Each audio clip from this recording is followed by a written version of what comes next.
as a young adult, I was pregnant twice. Well, I had 2 children. Again, my oldest Sharon, and then my youngest Stephon.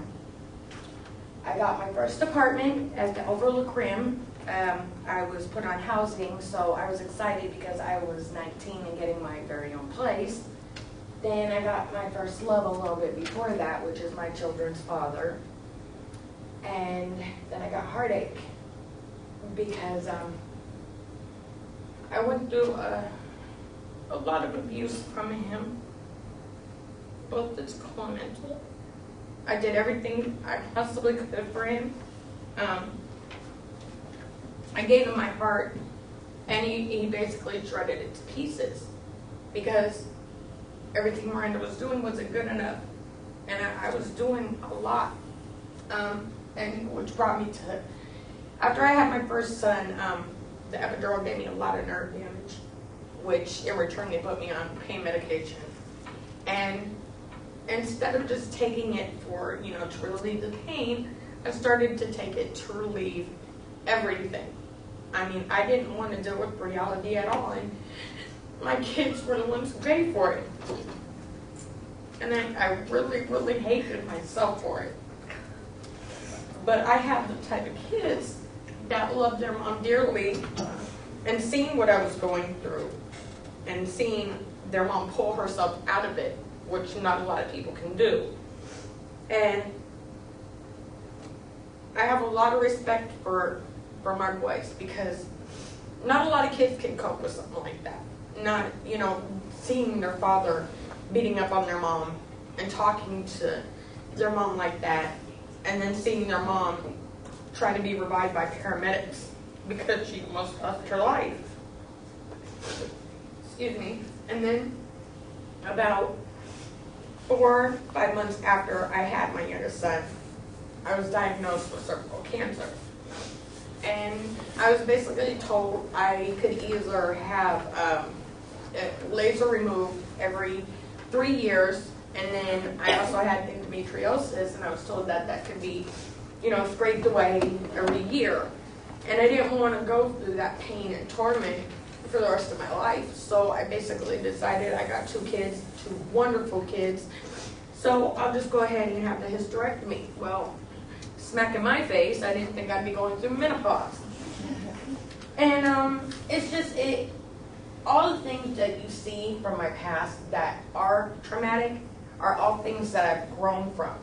And I wanted to make a point to show you guys and tell you guys about this, because it's basically my way of saying it doesn't matter what you've been through, it doesn't matter what you're going to go through, there's always a way to rise above it. And you will always, always, always have a chance to redeem yourself as long as you put your feet forward and hold your head up.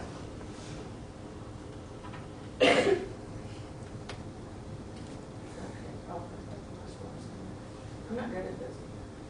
Okay, at home, my present right now is my parents, my sister, my nephew, and my kids. We all live in the same home, which, I'm surprised that I'm in a good mood every day.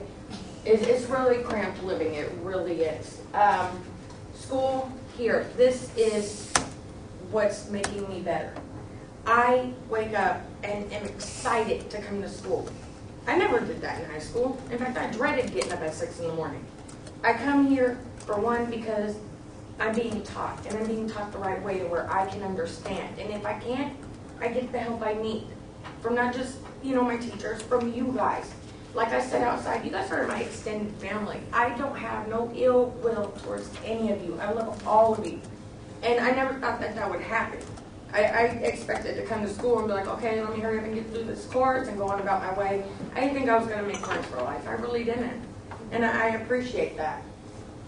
I, yes, do have to take the bus, but the bus is kind of fun because you get to see all different walks of life, all different characters, and hear all types of gossip. You get to hear about, Barbie Jean and her neighbor's cat jumping over the fence and, urinating on the ground and all that stuff. It's wonderful. Homework, schoolwork is pretty much, I combine that together because some of my schoolwork I have to take home. And I'm getting a lot better at doing it on my own. I didn't At Excel, yeah, that hurt, because that was like a, you know, a big stab in the back. I was not understanding anything. But then when I went home, got the laptop, I started really putting thought into it and going through the process, and wow, I actually understood it. The barriers that I have, and I feel that would be, you know, damaging to me if I let them, is the arguing at home. I get sidetracked easily. I have a hard time focusing, but I have the ability to apply all of what I know to make sure I don't go down the same steps I went down when it's come to my past in school and, you know, life period. Now, my future. This is what I want the most, is my future to come, because I want such good things for me and my kids. I definitely will work hard to complete this course, give all of me in everything that I do, give my full attention and complete every process. After that, it's on the job search, complete a resume, a full resume, which I still have not done. Make sure I prepare myself for anything, have the confidence to make sure that I know what I'm doing and that I'm present, not just in my mind, but, you know, in general. I gotta reassure myself. I reassure myself a lot, and I actually said that to quite a few of you. You know, you see me slacking, give me a little nudge, or, you know, from the teachers, that reassurance makes me feel better about myself and about my work. Fulfill every expectation I have and be committed in it. Then get a great career. Job interviews, I gotta dress the part, be on time, give it my all, and be very unique. And that is what I have so far. Thank you very much for your time.